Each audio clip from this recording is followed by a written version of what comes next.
I stood 4 rows back in the dimly lit main auditorium at the annual tech conference in San Francisco, feeling an icy chill settle deep into my chest.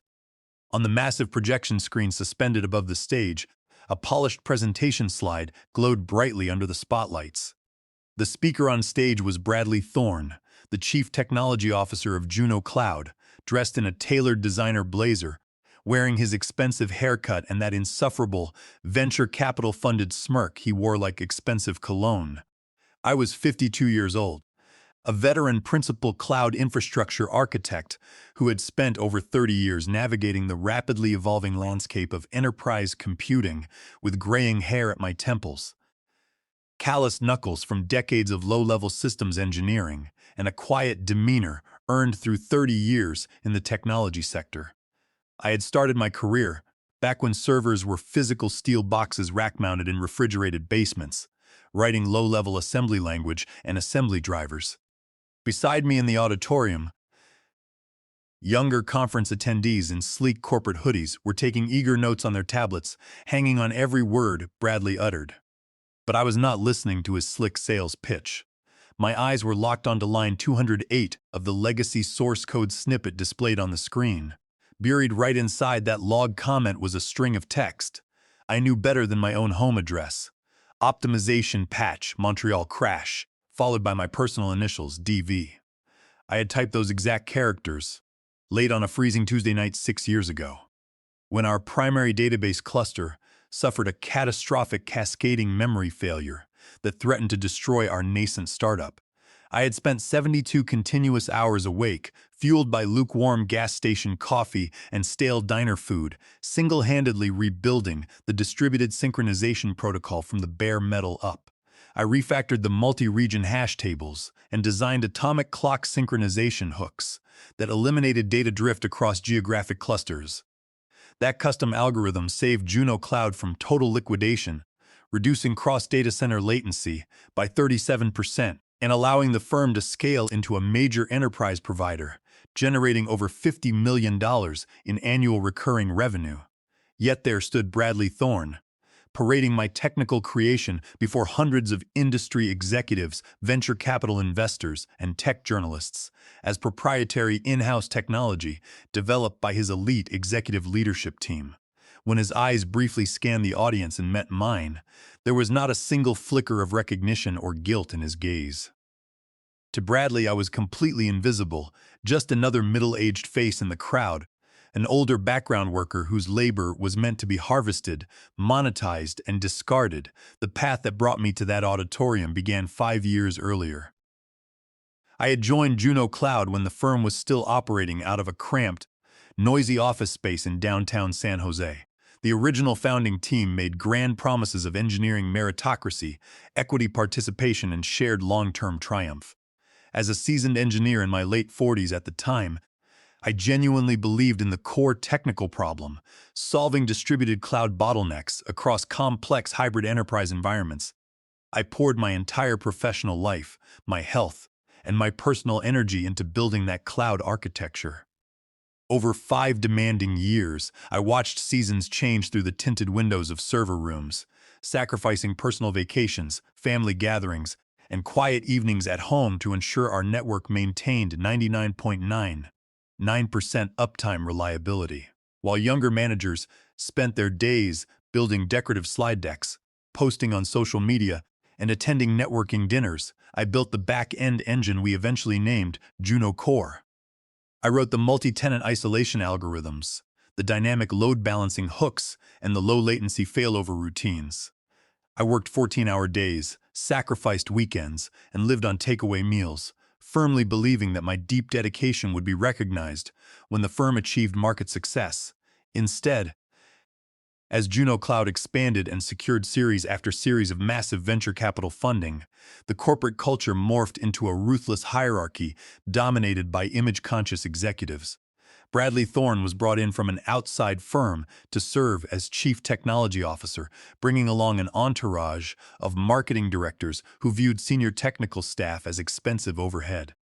While executive bonuses soared into 6 figures and Bradley bought a high-end luxury sports car, my salary remained completely frozen.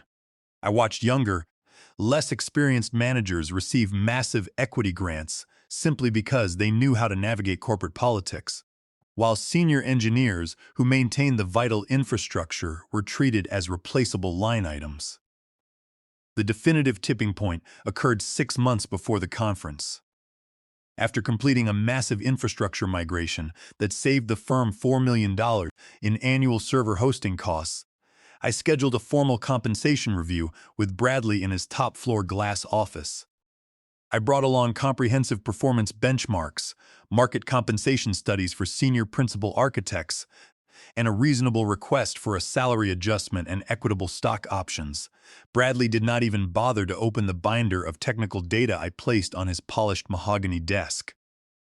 He leaned back in his ergonomic leather chair, laced his fingers behind his head, and let out a loud, patronizing laugh that echoed against the glass walls.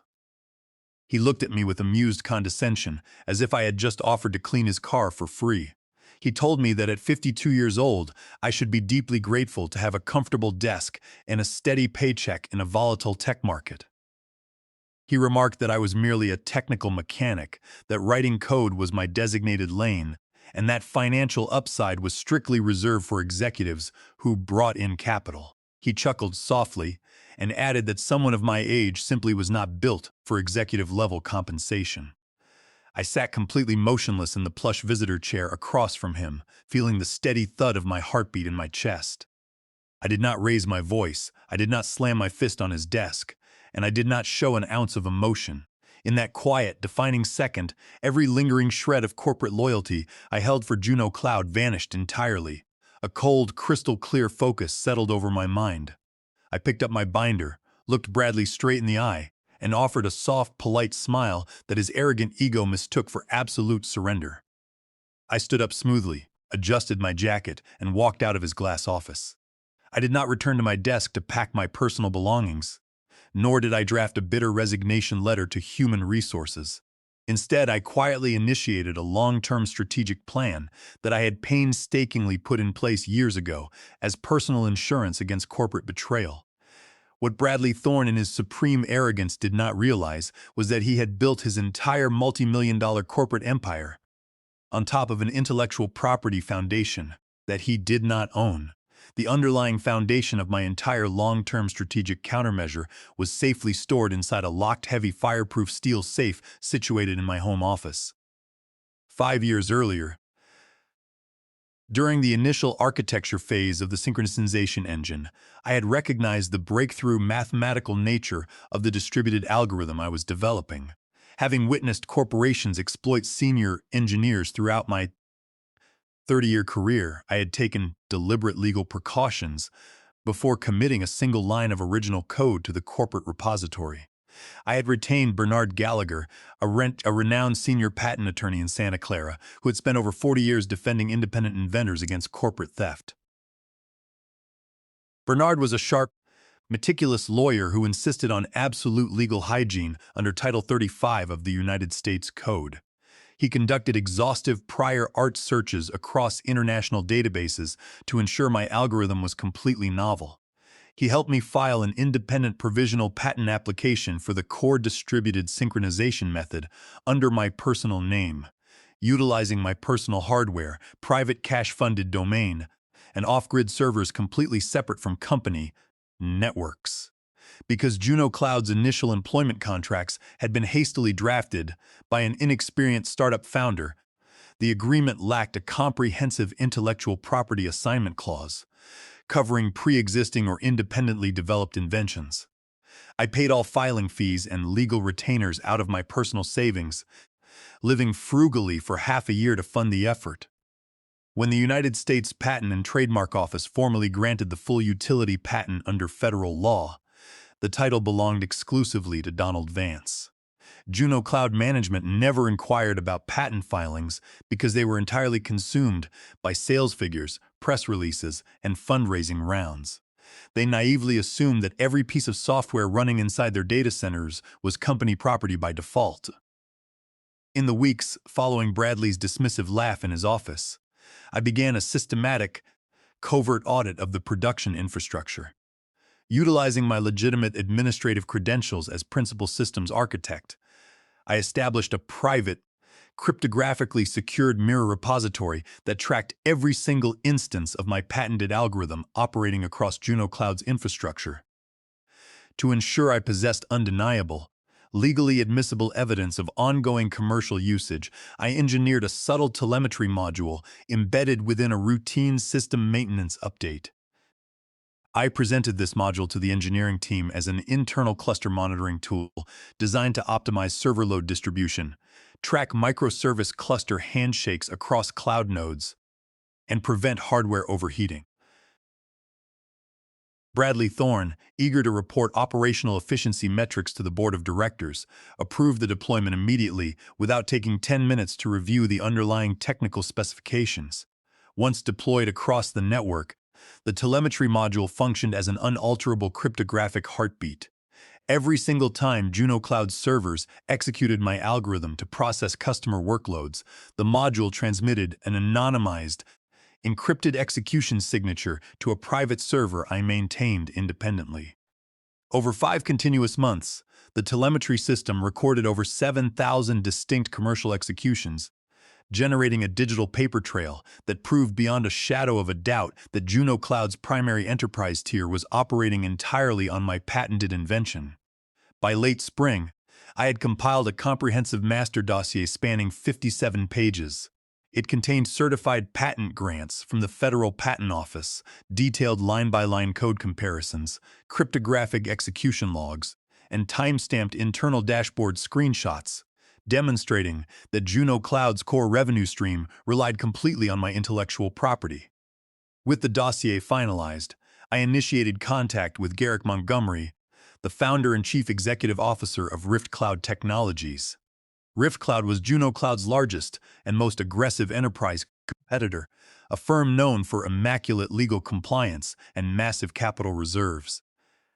I had first crossed paths with Garrick several years earlier at an international cloud architecture summit in Seattle, where we had shared a panel discussion on memory management and high concurrency protocols, at an international engineering symposium where we had discussed distributed systems architecture. He was an executive who valued deep technical mastery and had no patience for corporate posturing. I sent a secure, encrypted message to his executive assistant requesting a private meeting regarding cloud infrastructure licensing. Within 20 minutes, Garrick called my secure personal line. He bypassed small talk entirely and asked what material I held regarding Juno Cloud's back-end architecture.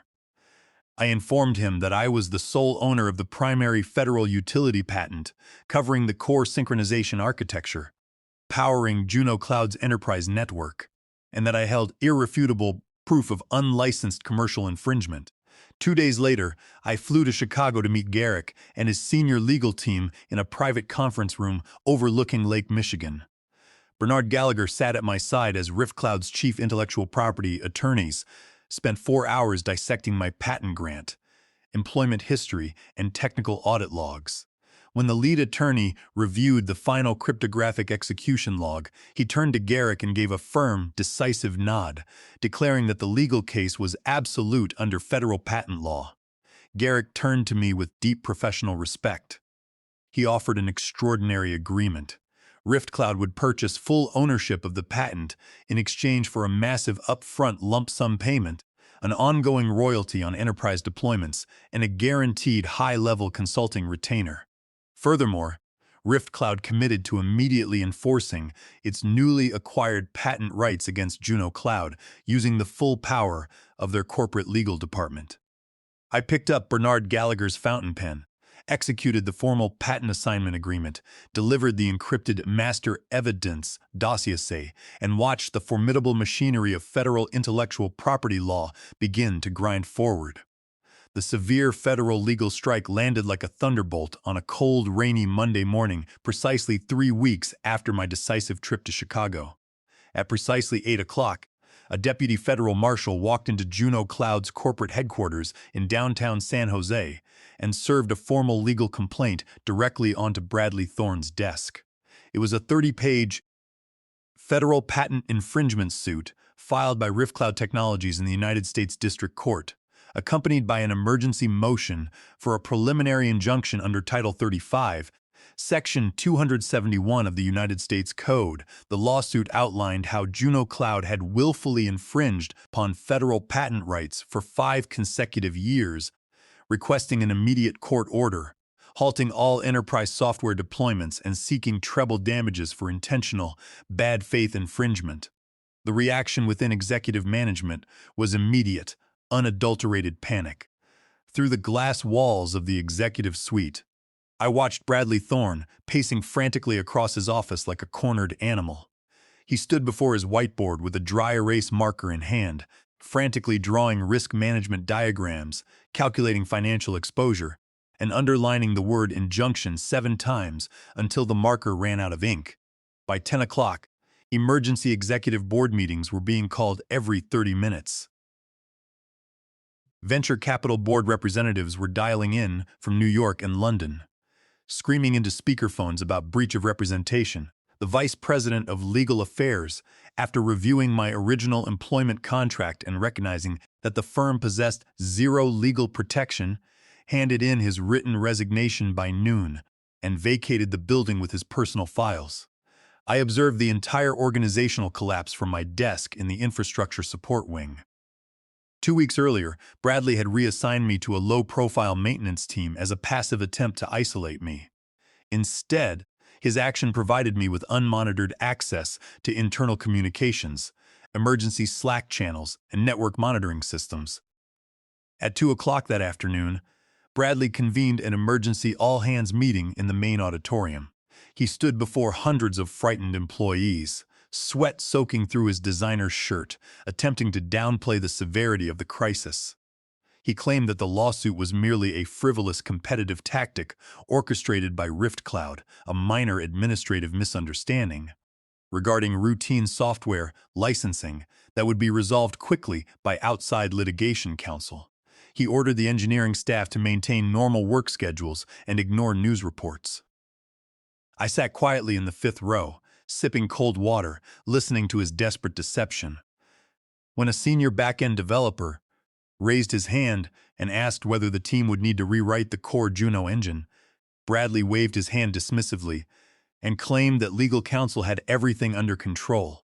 He was blatantly lying to his own staff. Rewriting the synchronization engine was an architectural impossibility without tearing down the entire infrastructure from the foundation up. While Bradley attempted to project confidence, the market reacted with ruthless efficiency. News of the federal injunction request leaked to major technology journals, financial blogs, and industry analysts. Enterprise clients, including major financial institutions and healthcare providers, were terrified that their mission-critical cloud operations would be frozen by a federal court order and began initiating emergency contract terminations. Within less than 48 hours, 5 major Fortune 500 enterprise clients, holding long-term service contracts representing $16 million in annual recurring revenue, canceled their contracts with Juno Cloud and migrated their operations directly to RiftCloud's licensed platform. Juno Cloud's private market valuation plummeted by 18% in less than a week. On Thursday afternoon, Bradley summoned me to his office. The arrogant, condescending executive who had laughed in my face 6 months earlier was nowhere to be seen. His eyes were bloodshot, his face was pale, and his hands trembled visibly as he poured water from a glass carafe. He asked me to take a seat. He did not use patronizing remarks or corporate dismissals. He addressed me respectfully as Donald. He admitted that the company was facing a fatal architectural crisis and stated that he needed my senior technical expertise to lead an emergency redesign of the engine to circumvent RiftCloud's patent claims. I sat comfortably in the leather chair, crossed my legs, and remained completely silent for a long moment, allowing the heavy tension to fill the room. I looked at him calmly and explained that rebuilding the synchronization engine without infringing on the patent would require a total restructuring of the lower-level kernel drivers, a massive effort that would require at least 18 months of continuous development and cost tens of millions of dollars. Bradley leaned far across his desk, his voice cracking with sheer desperation. He offered me an immediate promotion to Principal Vice President of Cloud Architecture, a massive salary increase, and a significant block of company stock options if I would step in and save the company. I looked at him with quiet detachment and reminded him that he had possessed my complete loyalty and world-class engineering talent for 5 years, but he had chosen to laugh in my face and dismiss my professional worth as replaceable overhead. Bradley's jaw clenched tightly, his face turning bright red with anger. He demanded to know if I was really going to stand by and let the entire firm burn to the ground. I stood up slowly, adjusted my jacket, looked him straight in the eye, and told him softly that I was not letting it burn. I had simply handed the match to the rightful owner of the patent. I turned calmly on my heel, opened his glass door, and walked out into the corridor, leaving Bradley Thorne completely alone with the deafening silence of his collapsing glass empire. By Friday morning, the compounding financial and operational collapse at Juno Cloud had accelerated entirely out of control across all business divisions. With revenue streams vanishing overnight and venture capital partners refusing to inject emergency capital into a firm embroiled in federal patent litigation, executive management resorted to desperate cost-cutting measures. In a frantic bid to preserve cash flow, Bradley Thorne and the executive board executed immediate mass layoffs, terminating 22 senior engineers and support personnel without providing 60 days advance written notice, as strictly mandated under the Federal Worker Adjustment and Retraining Notification Act. I stood near the main break room and watched dedicated, hard-working colleagues pack their desk items into cardboard boxes while hired security guards escorted them from the premises. I saw Clifford, a loyal DevOps engineer who had given 7 years of his life to the firm, sitting on a concrete curb outside holding his service dog, weeping quietly after being informed his job was gone without severance. Former employees immediately filed formal complaints with the Department of Labor. It was at this critical moment that Eleanor Pierce, the chief executive officer of Juno Cloud, stepped out from the corporate background to assume direct control of the crisis. Eleanor Pierce was a notoriously cold, calculating corporate executive with a background in corporate restructuring and crisis communication, who managed through silent terror and strategic manipulation. Unlike Bradley, who relied on loud bravado, Eleanor operated with surgical, ruthless precision. On Friday afternoon, Eleanor's executive assistant escorted me into the primary board conference room. Eleanor sat at the head of a massive glass table, dressed in a sharp slate gray suit, surrounded by senior corporate attorneys. She placed a thick leather binder in front of me. It contained an executive severance package offering a $500,000 cash settlement, contingent upon my signing a strict non-disclosure agreement and a non-compete clause that would prohibit me from consulting for Rift Cloud or revealing internal company operations. Eleanor looked at me with cold, penetrating eyes and stated that senior leadership acknowledged my historical contributions to the infrastructure. She suggested that signing the agreement would allow all parties to separate cleanly and avoid unnecessary professional hardship. I opened the binder, flipped past the legalese straight to the signature line, and looked at the restrictive clauses designed to muzzle me forever. I looked up at Eleanor and stated that no amount of corporate settlement money could buy back 5 years of stolen credit or erase the cruel contempt her management team had displayed toward the engineering staff. I slid the binder back across the polished table, stood up, and informed her that my technical integrity was not for sale at any price. Eleanor's expression froze into pure ice. She leaned forward and warned me in a low, venomous voice that individuals who chose to fight established corporate structures frequently found their professional reputations destroyed beyond recovery. I gave her a polite nod and walked out of the room. Over the weekend, Rift Cloud launched the next phase of its strategic campaign. Working in full coordination with Bernard Gallagher, Rift Cloud released a detailed public case study published across major tech news outlets. The story documented how Juno Cloud had built its entire $50 million valuation on patented technology stolen from an independent senior engineer, who had been deliberately uncredited and undercompensated by executive leadership. The public revelation ignited a massive regulatory storm, Shares in Juno Cloud's parent entity collapsed, and the Securities and Exchange Commission opened a formal investigation into executive management for potential securities fraud under Rule 10b-5, examining whether Eleanor Pierce and Bradley Thorne had knowingly concealed material patent infringement liabilities from venture investors during their recent funding rounds. Desperate to avoid criminal indictment and save her career, Eleanor Pierce orchestrated a malicious frame-up attempt against me. On Tuesday morning, I received an emergency alert from Juno Cloud's internal IT security division. The notification claimed that automated monitors had detected an unauthorized data exfiltration event originating from my former workstation credentials, accusing me of stealing proprietary algorithms in violation of the Computer Fraud and Abuse Act under Title 18 of the United States Code. I recognized immediately that management had fabricated the digital log trail to ruin my reputation and portray me as a bitter rogue employee. I immediately contacted Nora Barrett, a trusted colleague and veteran digital forensics expert with whom I had served on cybersecurity standards boards. Nora was a brilliant investigator who specialized in exposing internal log manipulation. Nora accessed my encrypted data archive and conducted a deep cryptographic analysis of the server logs provided by Juno Cloud's IT department. Within 3 hours, her forensic investigation uncovered a fatal blunder in management's frame-up plan. The internal IT staff had manually inserted fake exfiltration entries into the server logs, but they had committed an elementary administrative error. They forgot to adjust the server time zone configurations. The fabricated exfiltration entries contained a coordinated universal time timestamp that contradicted the physical network hardware logs by exactly 4 hours, representing the offset between UTC and Pacific Standard Time.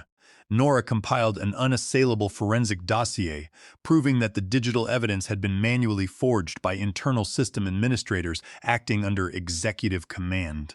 Working alongside Bernard Gallagher, we digitally notarized the entire forensic analysis packet, attaching certified cryptographic hashes, and dispatched formal copies directly to the Board of Directors, the Enforcement Division of the Securities and Exchange Commission, and federal prosecutors. The direct delivery of Nora Barrett's certified digital forensic audit report dealt the final, indisputable lethal blow to executive management at Juno Cloud. Confronted with irrefutable proof of criminal log forgery, corporate defamation, and federal securities fraud under Rule 10b-5, the Board of Directors took emergency action to salvage whatever scraps of corporate value remained. On Thursday morning, the board held an emergency session and voted unanimously to terminate Eleanor Pierce and Bradley Thorne for cause, stripping them of all stock options, golden parachutes, and executive severance benefits. Federal law enforcement agencies escalated their formal inquiries into criminal charges for evidence tampering and investor fraud, while major venture capital firms withdrew their board members to avoid legal liability. Within 30 days, Juno Cloud's operations were completely shut down, and its remaining hardware assets and server leases were liquidated at auction to satisfy outstanding legal judgments and creditor claims. The arrogant executives who had treated senior technical staff as disposable overhead saw their corporate careers permanently destroyed. Their names turned into cautionary legends across the technology sector. During the final liquidation of the company, I received an unexpected invitation from Dominic Dawson, the Chief Technology Officer of Novaquant AI, a rapidly expanding enterprise infrastructure firm. Dominic invited me to dinner at a high-end restaurant in Palo Alto. Over dinner, he presented a lucrative career opportunity, inviting me to join Novaquant as Chief Infrastructure Architect with a multi-million-dollar compensation package, massive equity grants, and complete authority over technical roadmap design. Dominic leaned across the table and remarked with slick professionalism that I had proven myself to be an exceptionally dangerous technical force, adding that in the corporate world, highly skilled engineers were either valuable assets to be acquired or dangerous threats to be contained. I looked at Dominic, recognizing the exact same corporate calculation in his eyes that I had seen in Bradley Thorne and Eleanor Pierce. I saw that despite his polished manners, He viewed me merely as a powerful technical weapon to be deployed for his own corporate expansion. I politely rejected his offer on the spot. I told him that at 52 years old, I had zero interest in building another man's empire or serving as a mercenary in corporate power games. Dominic looked astonished, warning me that navigating the industry independently was extraordinarily difficult, but I simply smiled, thanked him for the dinner, and departed. Instead of joining another corporate entity, I chose to establish my own independent technical foundation. Working from my quiet home office, I opened a clean code editor and initiated an open-source infrastructure project named Mirror Core. I spent 3 months designing the underlying architecture from scratch, applying every lesson, optimization, and structural principle I had mastered over my 30-year career. I built the framework with total technical transparency, embedding immutable attribution protocols and fair open-source licensing terms directly into the kernel. I released Mirror Core publicly under my real name on GitHub, offering the core framework as a free, open-source solution for independent developers and enterprise infrastructure teams around the world. The global engineering community's response was immediate and overwhelming.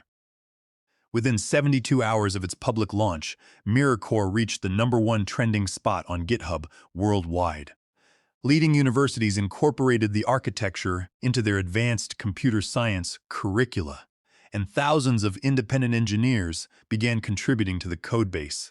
Former colleagues from Juno Cloud, including junior developers whom I had mentored over the years, sent warm messages of support and gratitude, thanking me for taking a stand against corporate exploitation and proving that technical integrity still triumphed. Today, I sit in my quiet home office at 2 o'clock in the morning, watching clean execution logs scroll smoothly across my triple monitor setup. A warm mug of fresh coffee rests on my desk beside a framed copy of my original federal patent grant. I do not have an executive assistant. I do not attend meaningless corporate alignment meetings, and I do not wear expensive suits to impress venture capital investors.